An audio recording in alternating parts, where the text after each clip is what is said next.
Danny Taylor, I'm 24 years of age, I'm the owner of Taylor Strength Training. At Taylor Strength Training we primarily train powerlifters or strength athletes, people who want to get stronger, more powerful in the sport. I started off training people in parks in 2011 when I first became a qualified personal trainer, and ever since then I've just sort of been hungry to become more successful and train more people who've got specific goals, strength, power, speed, and then I sort of started off with like the fitness side of things, and then I suppose through my own training and training with other people who are sort of like-minded. I used to train in Powerman Fitness Gym originally, well back then it was City Boxing Fitness, and then because that was like a proper bodybuilders gym and everyone was strong in there, it sort of made me want to step my game up. And then sort of through my own research and watching videos on YouTube and stuff like that, it made me want to sort of become more specific. So that's when I started like Taylor Strength Training and sort of rebranded myself a couple of years ago, about 2 years ago. And then it was Dan who suggested actually that we should do a competition. And I remember I think it was at Steel Habitat Gym, which is in Bootle. We got invited to do a strongman competition there, and sort of got the taste for competition then. So I went to compete, then Dan went to compete after me, and then I started training people for competition. And that was about 2.5 years ago. And now I've been powerlifting for 2 years and coaching powerlifters specifically for about 1.5 years, 2 years. But now it's becoming really specific what we're doing now, what we're offering. It's becoming very specific. My name's Dan Staples, so I'm currently, at the time of this recording, I work sort of part-time at Taylor Strength. I started in the gym sort of assisting Danny with opening the premises in the first place. So it was sort of a natural thing to do while it got off the ground, try and help out in any way that I could. So whether that's just moving benches around, sweeping, or going on an excursion around certain shops to try and buy cheap water bottles. It just seemed like a natural thing to do, try and assist in any way I could, because at this time we were both qualified. We both trained personal training clients. Obviously Danny had done a lot more than I had, but we both coached, and it was a case of, well, okay, just while we get established and sort ourselves out, I'll assist in the evenings on top of what I do in the day, and we'll go from there. And we'll see how the gym progresses over time. I think it's like most people. I think what got me into training, I think there's three moments, right, for the one day I'm going to lift weights, because I always wanted to be, whether it was one of my wrestling heroes, whether it was one of these comic heroes, so in my case it was anime, so something like Dragon Ball, which a lot of people sort of relate to. Always that sort of heroic, very muscular appearance. That's something I always wanted. I remember, as cheesy as it was this UK Gladiators. There was just one particular moment where the light caught a certain gladiator at a certain time, and every sort of muscle fibre was visible. And it was like, yeah, that's the look that I want to go for. So that's what sort of in the back of my mind sort of got me into the idea of training. But in the UK, unlike most countries, I'd say, there's very little emphasis on weight training and sport. It's very much an old wives' tale that you shouldn't train with weights at a certain age, so between the ages of 12 and 16, because the body's developing. And so for that reason, I didn't start training until I was 16. I was told that obviously it's your choice whether you want to pursue it, but wait till you're 16. And when you see, and even as an example, one of the clients we've got here and team members we've got here at a very young age, you don't necessarily have to do something stupid, but certainly training with body weight and maybe a little bit of resistance here and there, I don't think it's harmful at all. But it depends what side of the debate you're on, whether there's a certain age cut off. But anyway, I started at 16, just with machines. It was just a local health centre. We'd train 2 or 3 hours, maybe go for a chippy afterwards. Didn't really think about nutrition, it was just get in every day. And then I started actually listening to people who had a bit more experience than I did, who suggested having an extra tin of protein, or a tin of tuna in this case, a day. And that's it, don't change anything else, keep everything the same, just do that. And then you would see little differences. And then it was a case of, right, okay, maybe if I clean up my diet a little bit more. And it was just through this health centre interactions with people who were just coming off the sort of weightlifting lifestyle, so maybe previous bodybuilders, or because powerlifting was a very niche sport when I started training, not many people would do it. And so any advice I got for people who lifted very heavy weights would usually hinge on just lift as heavy as you can in the best form. And that's how I started getting more philosophies of training. I don't know, that's the question. And because there's very few people who actually, in health and fitness in the UK, who truly teach it in a safe manner. So anyway, I continued along that path, bumped into Danny in HMV, part-time job. Always knew I wanted to get out of retail, maybe get into fitness, because at that time I thought it was quite a well-respected occupation, and I'm quite jaded now. I think in the UK we've got it wrong on so many levels. But anyway, so met Danny towards the tail end.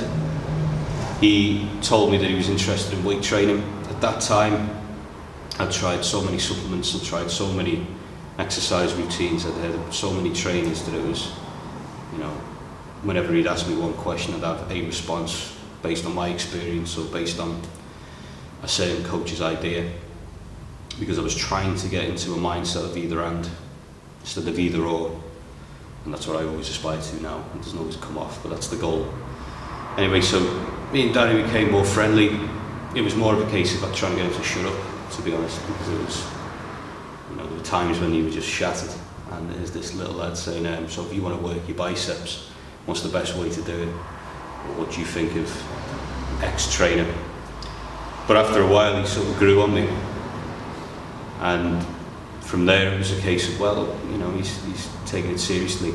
And because he was so young, you know, bear in mind he's still young now, but he was, you know, 17, 18 at this point, and I could be well wrong here, I'm sure he'd correct me, but I don't think he had, if he did have A levels, he didn't have many, and he was still sort of in two minds whether to pursue IT, or now he was thinking of fitness. So I thought, well, learn from my mistakes, get qualified, you know, try and obtain as much information as you can and don't stop.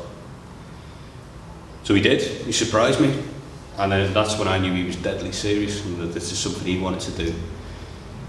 And that was it. And then Danny left, and he came to me one I think it will be the Thursday or some morning, saying, I want to start a gym, which was, you know, I must be honest, I didn't think he'd ever do it.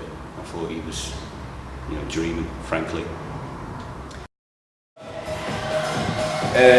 Which is like the three lifts, so you've got like your squat, your bench, your deadlift, and it's it'll be the total of your best lifts across them three. So you get 3 attempts for each lift, 3 on the squats, 3 on the bench press, 3 on the deadlift, in that order. So you do all your squats first, then you do all your bench, and then you do all your deadlifts, and it goes by weight category. I compete in the 74s, Dan competes in the 66s now.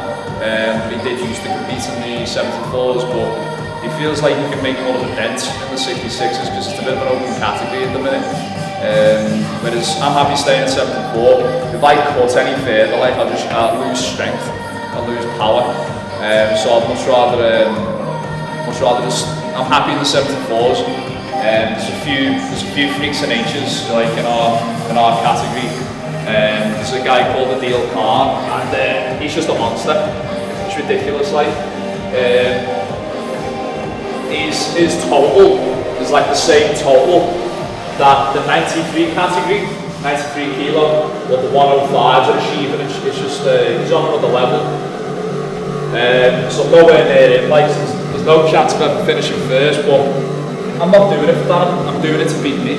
Yeah. You know, I'm doing it because I love it, not because I want to, you know, of course I want to break records and stuff, but, you know, realistically, I'm just doing it for the love of it, and I like the experience, and just so I can say, okay, I've been there and I've done it, I've walked the walk, you know what I mean? fact, truthfully, probably that film that made me want to train, not kickbox, he just train. This is a scene where he, it's the final scene, the eagle's landed, he takes off his protected gear, and the camera's side on, and he just goes, yeah, I just knocked him up, that was brilliant. Bit more painful, that one.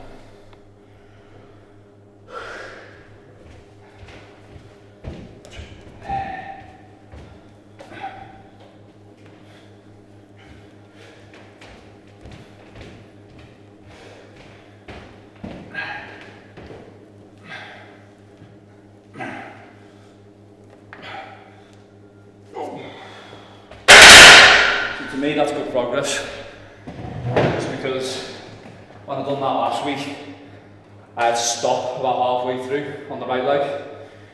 So just by pushing through there, I've increased the skill, and I've built the muscle fibres up in that area a little bit more efficiently. So.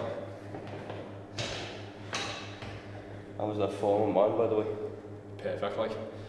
It was good. Yeah, look good. You see where you open up at the hips. It was leaning forward a bit too much. Nothing too much to worry about, like. Not why you're doing 60 kilo anyway. Event, it'll probably help. So the last training cycle, the last 4 weeks leading up to the competition, it's just all about lifting efficiency ultimately. So working more optimally instead of maximally and burning out. So it's just all about just lifting the weights, but with good technique and efficiently instead of grinding them out. Would you add anything to that? No, I think we pretty much nailed it. I think it's just the idea of rather than with a deload, rather than just do nothing for a week and sort of have to reacclimatise to the weights again. By doing 50%, you're still going through the motions. So you're still doing the movement patterns, your body is still keeps you supple as well. Familiar with what you're going to do, and sort of preparing you more psychologically. At least again, that's how it feels. Whereas if you just take an entire week off, you can slack off a week, you can make mistakes nutritionally, and I think for me it just keeps you. Well, you're still on program, aren't you? So you're less inclined to cheat or go off the rails, go on the piss. Well, yeah, I mean, that's all part of it. Probably, yeah. Yeah. I do all mine in the morning. I'm sick, mate. I'm disgusted, I apologise, but it's like hip strain now, and you're conscious of it all the time. You want to try and keep pushing yourself, but this is why. Really, you shouldn't get hurt in training, you should only get hurt in the competition.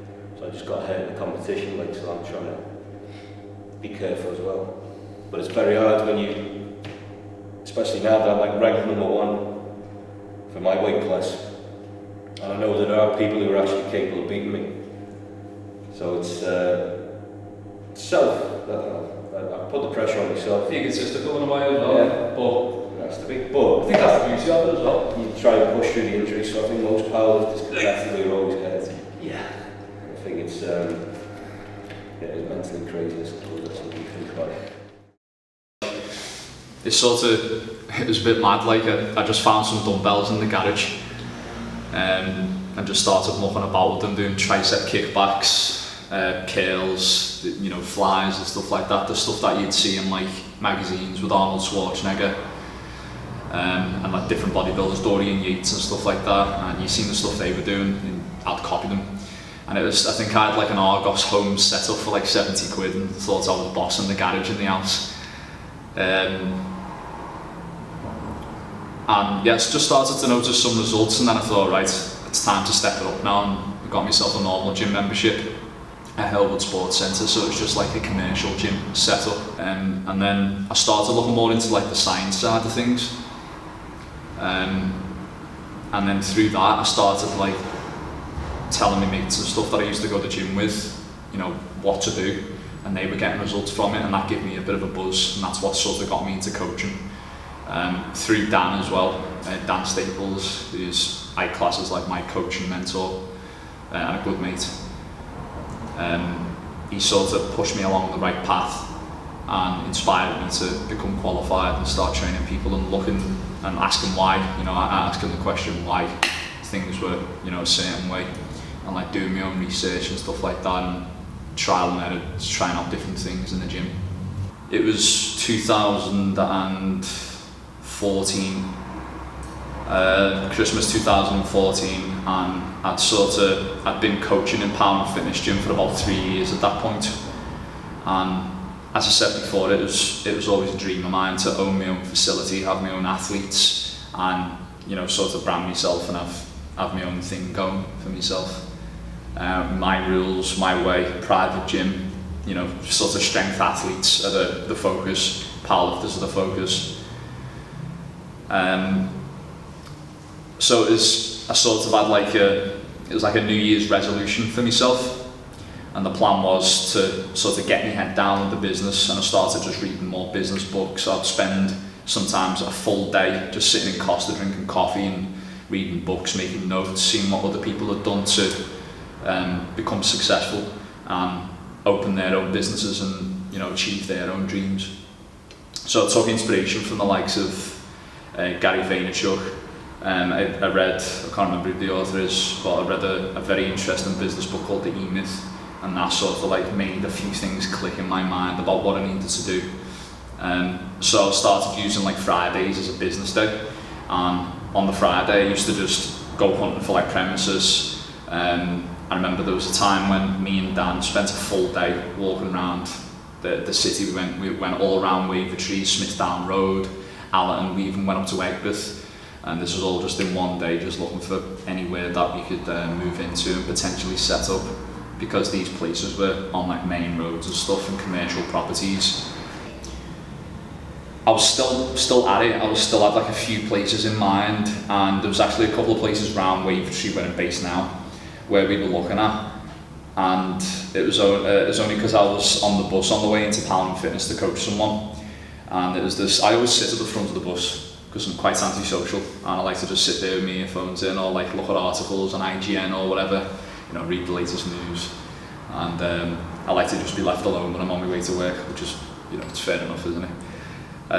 So I would normally sit at that little seat on the front, and I went upstairs once because someone was sitting there, so I was great. I went upstairs, and I was sitting at the front of the top, and it was only because I was sitting at the front of the top I actually seen an advertisement for units available here where we are now, and I rang the number straight away. Within 2 days I had a meeting with the landlord, and within a week I had the keys for the gym, with no plan, with no sort of money behind me about how I was going to fund me, get the equipment, or I had 3 weeks in lieu, I think, the sort of 3 weeks grace the landlord gave me to open up before he started charging me rent. And it was only a small amount, but I wasn't that busy in the gym anyway. I only had a small client base at the time, but I was sort of just determined to make it work and work some crazy hours, just trying to only had 3 weeks to the grand opening when you guys first come into film, to get it all painted, try and find some money to get the equipment and stuff like that. It worked out when we opened up. At first it was sort of oh shit, this is a big jump, it's a big risk, but I suppose my philosophy in business has always been if you don't take a risk, then you don't know what could happen. You don't know what it's going to turn out. I thought, just what have I got to lose? I've been sort of in a rut for 3 years. Not a rut, because I really enjoyed it in Power and Fitness Gym, but I think in order for me to take the next step forward in the business and the gym and the training, I had to take a risk. I don't forget about the people that sort of got me to where I am now, because they are the people with those sort of goals. You sort of average Joes, if you like. If it weren't for those guys, and I still train some of them now, then I wouldn't be sitting here talking about it with you. So, I've got a lot of respect for those people who stuck with me from day one.